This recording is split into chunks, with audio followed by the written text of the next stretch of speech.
Hey folks, Ian Robson here with the Fishing Experiment. Today we're trying for some smallmouth, and we're taking one of the suggestions from fishhawk.net, and one of the suggestions was looking for sandy areas. So the area in front of me is a little sandy, not too crazy, but we're fishing here for a little bit, see if we can't catch something, and if we do, great.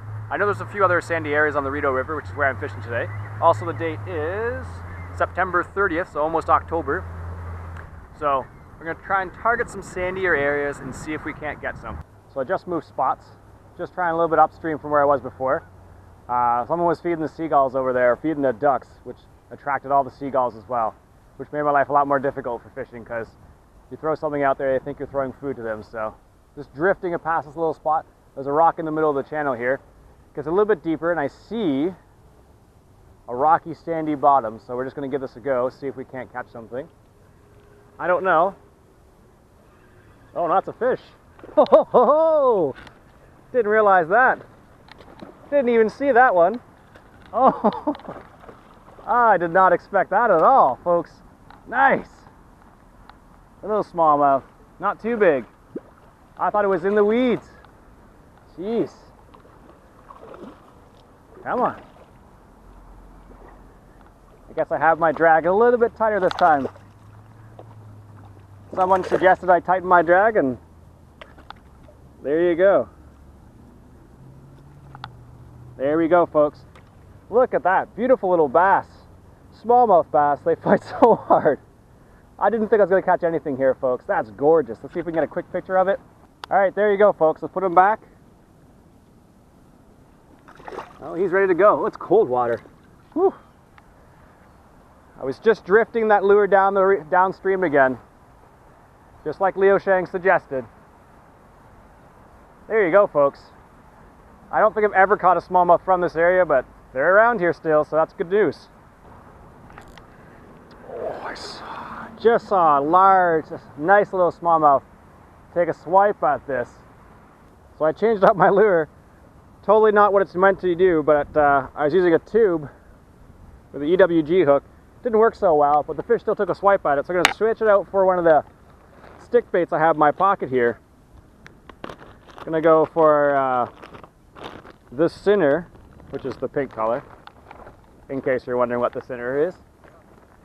We're just going to see if we can't lure that nice size smallmouth with this little guy here. We're going to see. I have to be careful though because it's an awfully rocky area. Alright, let's see if we can't catch another one there.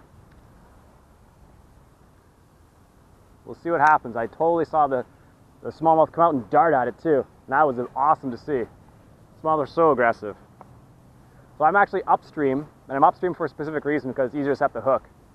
So if the fish does take it, you'll get a better hook set because you're pulling it upstream, as opposed to downstream. So we'll see what happens here. So I can see some fish right in front of me here. They're actually underneath this tree. And the interesting part about it is that they're not super interested in the Senko style bait. So I'm going to throw the jig out there and see what happens. They may or may not be interested, but at least it'll be something that's moving on the bottom for them, a bit slower. So we'll see what happens here. Alright, so I got that one fish out of there. What I'll do is, because we're in a river, I'll come back to this area when I'm heading back through here. Because usually with rivers, they'll come back to the same areas multiple times, just because you never know what the new food source is going to be. So I'm going to come back to this area, see if we can't catch something then. They were underneath tree. There's a few of them underneath the tree, so I'm going to keep an eye out for that and see if I can't maybe find some more. It's funny, I think there's like tiny fish going after my lure here. I don't know, that's weird, because this is like one of the few places I've seen fish. So I've been like looking at some of the deeper areas, but I should really be focusing on probably some of the shallow areas. The only place I really caught that one fish actually in the end was by a shallow area, so maybe we'll nab one small one. It's kind of like there's like a little bit of a point here or something. I don't know what it is, but very often when I come down this area, there's always fish around here. So there must be something that keeps them here. What?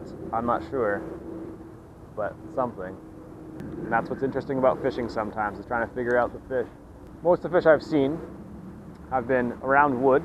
I started looking for wood. There's only so much wood around that you can get to by shore, so kind of limited sometimes in that department. All right, so we're at yet another place. This is the Bronson Bridge above me. And the Bronson Bridge and the Rideau River. Actually, usually people fish the other side for muskie. If we catch a muskie, well, that'll be interesting, but more looking for smallmouth. That's what I would like to catch. If I happen to catch a muskie or a pike, hey, that's great, but not exactly what I'm going for. Well, kind of. So I found a couple random things. Found a Big O, which is a crankbait that's popular in the area. I also found some long-nosed pliers. So I tapped the Big O on, replaced the hooks, and we'll see if we can't catch something. Let's see what happens. Well, folks, we only got that one fish in the end. Didn't see any pike or muskie for that matter. Did see a couple people fishing for them, mind you. One of the funny things about, there's a couple smallmouth right in front of me, and they're not interested in anything that I'm throwing them. And that's probably because they see a lot of stuff like what I'm throwing them all the time. So that's probably part of the reason. I can try one more spot before I go home, and we'll see if we can't get something. I didn't expect to get anything here, and it's just interesting that there are a couple smallmouth roaming around here. So I do have worms on me. I suppose I could try worms as well. Some people might say that's cheating, but you still catch the fish. So anyways, that's it for me for today. I hope you enjoyed this episode of the Fishing Experiment. Let me know in the comments below what kind of other experimentation you'd like to do. A couple people suggested muskie and pike. They're kind of, on the Rideau River, they're not the best, but maybe on the Ottawa River I'll be able to get some muskie and pike. We'll see. So that's it for me for today. Hope you enjoyed. If you did, why don't you go ahead and hit that subscribe button for some more experimentation. I'll catch you guys later.